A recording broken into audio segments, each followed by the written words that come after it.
I'll never forget the feeling. Sitting in my boss's office, holding a performance review that called me an incredible asset, while he told me I wasn't worth a promotion. I had just made this company over $1.6 million, and my reward was a pat on the back and a 3% raise. That was the moment I decided, if they didn't value my loyalty, they would learn the cost of my revenge. If you've ever poured your soul into a job, only to be told you should be grateful for the crumbs, you know this rage. You know the sting of disrespect from someone who holds your paycheck. If you believe that hard work should be rewarded, not exploited, then hit that like button and subscribe. This is a story for everyone who's ever been underestimated. The kind of place where innovation moves at the speed of government bureaucracy. For 4 years, I was a dedicated engineer. I drank the corporate Kool-Aid. I believed the old mantra, keep your head down, work hard, and they'll notice. And then my big break, a project engineer role, my chance to lead a team, to prove I was more than just a cog in the machine. I grabbed that opportunity and I ran with it. My team was small but brilliant. 4 engineers, a designer, 2 admin staff. Together, we built something from nothing.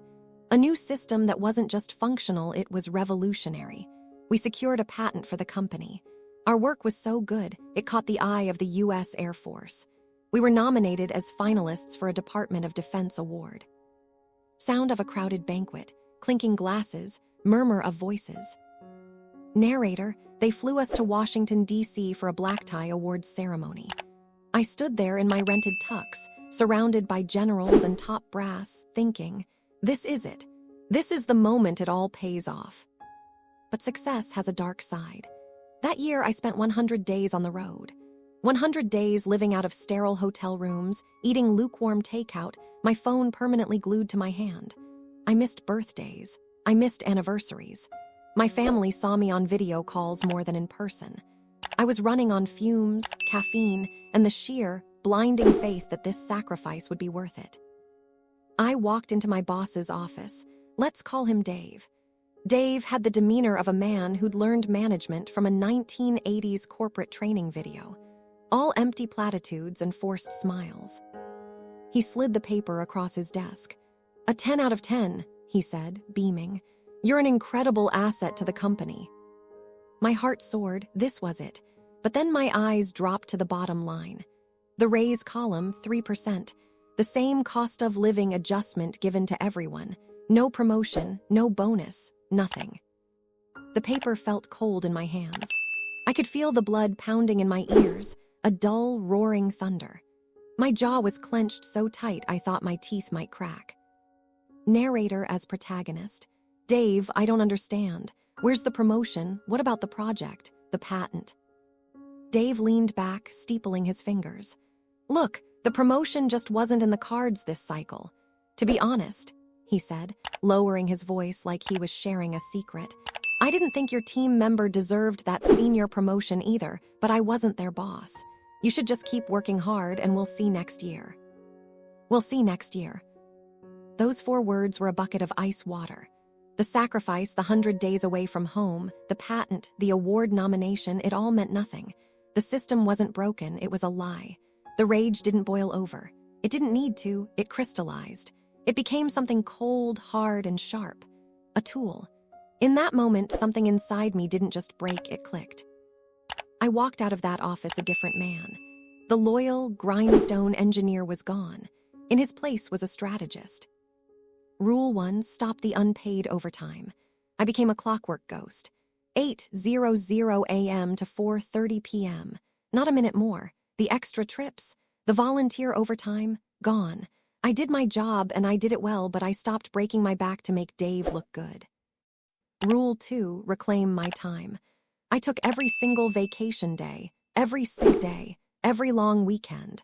And a funny thing happened. My mental health for the first time in years began to heal.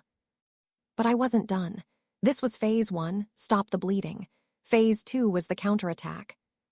Our company had a professional development budget, a pot of money nobody used because the required paperwork was a nightmare. I became a paperwork ninja.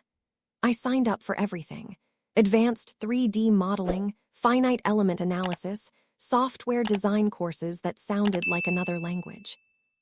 I even traveled for classes with the same coworker who got promoted over me. We'd share cheap hotel rooms, swapping stories. He was using his budget for an MBA, which came with a golden handcuff clause. He had to stay with the company for years after. He was locking himself in. I was picking the lock. With a resume now gleaming with new, high-value skills, I entered the job market. The response was immediate. A competitor called. The interview was a formality. They saw the patent, the award nomination, the new certifications. They didn't see a number on a spreadsheet. They saw an asset. Then the HR manager said the number. I had to consciously stop myself from laughing. It was double my current salary. And with overtime pay, something my old company didn't offer, I was looking at tripling my income. The walk to Dave's office for the last time was the longest and most satisfying of my life. I knocked, entered. "Hey, Dave, I'm putting in my 2 weeks. I've accepted another position." He blinked, his brain buffering. What? Why? Narrator as protagonist. Better pay, better opportunity. He leaned forward, his face turning a faint shade of red. "We just paid for you to travel and learn those new skills, the skills we need." I gave a small, calm shrug. "You did, and I appreciate that, but remember what you told me last year. Try harder next time." Well, I did, just not here. His jaw went slack. Then came the guilt trip. "Don't you have any loyalty? Don't you feel guilty leaving after all we've invested in you?" I allowed myself a small, cold smile. "Funny, I asked myself the same thing when you promoted someone else instead of me." He was flustered, defeated.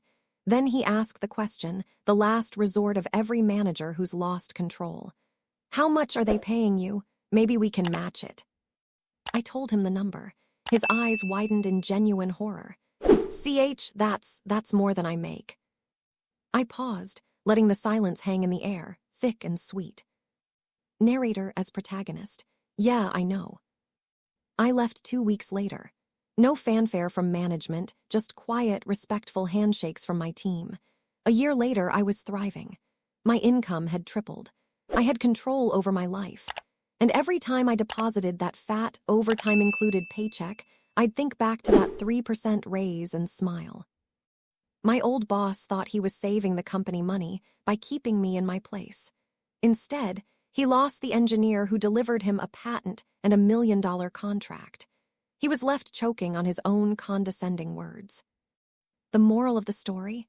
Don't waste your loyalty on people who see it as a weakness. Your worth isn't defined by their recognition. Sometimes, the most powerful revenge isn't about burning bridges.